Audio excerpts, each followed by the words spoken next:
श्री कृष्ण भारतीय संस्कृति के अद्वितीय और सबसे रहस्यमय चरित्रों में से एक है।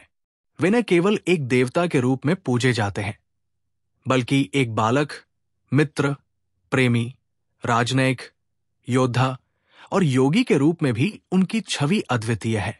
उनका जीवन एक संपूर्ण जीवन का प्रतीक है, जहां भक्ति है, प्रेम है, कर्तव्य है, ज्ञान है और मोक्ष की ओर मार्गदर्शन है।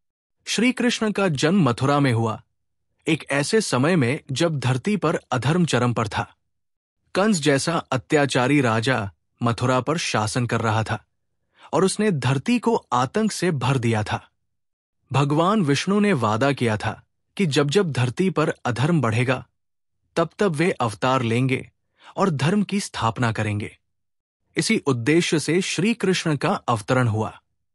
श्री कृष्ण का बाल्यकाल वृंदावन और गोकुल में बीता, जहां उन्होंने बाल लीलाओं से सबका मन मोह लिया। मक्खन चुराना, गोपियों संग रास रचना, कालिया नाग का दमन, गोवर्धन पर्वत को अपनी छोटी अंगुली पर उठाकर इंद्र का घमंड तोड़ना, ये सभी लीलाएं केवल चमत्कार नहीं थी, बल्कि इनमें गहरे आध्यात्मिक रहस्य छिपे हुए हैं। बाल कृष्ण का मक्खन प्रेम आत्मा की उस आनंदमयी अवस्था का प्रतीक है जो संसारिक बंधनों से मुक्त है। उनका नृत्य, उनकी बांसुरी और गोपियों संगरास, ये सब आध्यात्मिक प्रेम का प्रतीक है, जहां आत्मा परमात्मा से मिलन की आकांक्षा करती है। कृष्ण का प्रेम राधा के साथ सर्वोच्च प्रेम का प्रतीक है। राधा कृष्ण का संबंध लौकिक नहीं, बल्कि अलौकिक है। ये प्रेम किसी भी सीमाओं से परे है। ये आत्मा और परमात्मा का मिलन है।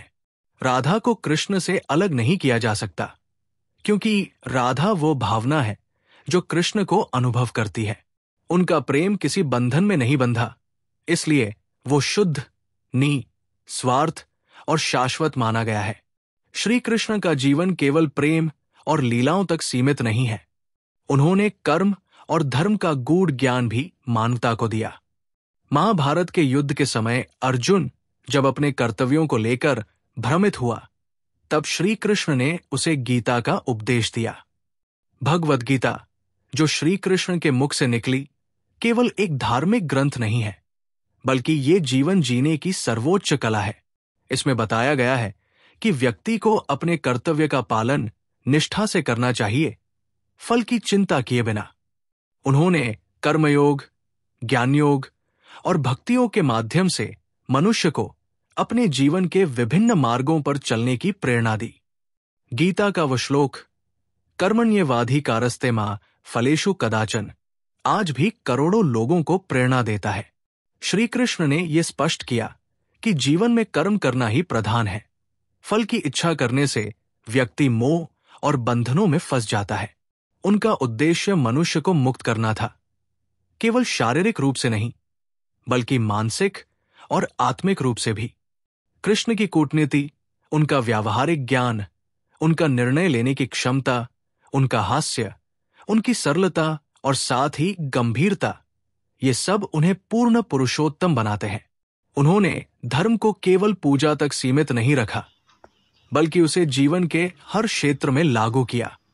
चाहे दुर्योधन को समझाना हो, शांति दूत बनकर हस्तिनापुर जाना हो, या अर्जुन को रणभूमि में प्रेरणा देना हो, हर रूप में श्री कृष्ण मानवता को एक दिशा दे रहे थे। श्री कृष्ण ने हमें यह भी सिखाया कि प्रेम और युद्ध, भक्ति और नीति, आत्मा और शरीर, सबका संतुलन कैसे किया जाए। वे योगेश्वर थे, लेकिन एक सखा भी थे। वे भगवान थे, लेकिन प्रेमी भी थे। वे राजा नहीं थे, लेकिन राजाओं से भी अधिक प्रभावशाली थे। उनका जीवन हमें यह सिखाता है कि आत्मा जब अपने परम लक्ष्य की ओर अग्रसर होती है, तब वो हर स्थिति में संतुलन बनाए रखती है। कृष्ण केवल एक पौराणिक चरित्र नहीं है, वे एक जीवंत चेतना है जो हर समय हमारे साथ है। जब हम किसी कठिनाई में होते हैं, तो उनका नाम लेने से हमें शांति और समाधान मिलता है। जब हम प्रेम में होते हैं, तो उनका मधुर स्वरूप हमारे मन को मोहित करता है। जब हम ज्ञान की खोज में होते हैं, तो उनकी गीता हमारे मार्ग को प्रकाश देती है। वे जीवन के हर क्षण में हमारे साथ होते हैं, बस हमें उन्हें अनुभव करने की दृष्टि चाहिए। कृष्ण का चरित्र हमें यह भी सिखाता है कि जीवन में हर स्थिति को स्वीकार करना चाहिए। उन्होंने अपने जीवन में अनेक कठिनाइयों का सामना किया, लेकिन कभी शिकायत नहीं की। उन्होंने अपने बचपन में ही माता पिता से बिछड़ने का दुख झेला, मथुरा के अत्याचारी राजा का वध किया, अपने प्रियजनों से अलग रहना पड़ा, महाभारत जैसा भयंकर युद्ध देखा। फिर भी वे सदा मुस्कुराते रहे। उनकी ये मुस्कुराहट इस बात की प्रतीक है कि सच्चा योगी वही है जो संसार में रहकर भी संसार से ऊपर उठ सके। कृष्ण का जीवन हमें यह भी सिखाता है कि सच्चा धर्म वह है जो सबको जोड़ता है, न कि तोड़ता है। उन्होंने कभी किसी को उसके वर्ण, जाति या स्थिति के आधार पर नहीं आका। उन्होंने सुदामा जैसे गरीब ब्राह्मण को गले लगाया, विदुर के घर भोजन किया, द्रौपदी की रक्षा की और अर्जुन जैसे योद्धा को मित्र और शिष्य के रूप में अपनाया। उनका धर्म करुणा, प्रेम और संभाव का धर्म था। आज के युग में जब मानवता अनेक प्रकार के संघर्षों से गुजर रही है, मानसिक तनाव, आपसी द्वेष, भौतिक लालसा, तब श्री कृष्ण का संदेश और अधिक प्रासंगिक हो जाता है। वे हमें भीतर झांकने, अपने कर्तव्यों को समझने और सच्चे प्रेम को अपनाने की प्रेरणा देते हैं। उनका नाम केवल भक्ति का विषय नहीं, बल्कि जीवन के हर पहलू को स्पर्श करने वाली एक गूढ़ चेतना है। श्री कृष्ण की महिमा अनंत है। वे केवल इतिहास नहीं, वे वर्तमान है।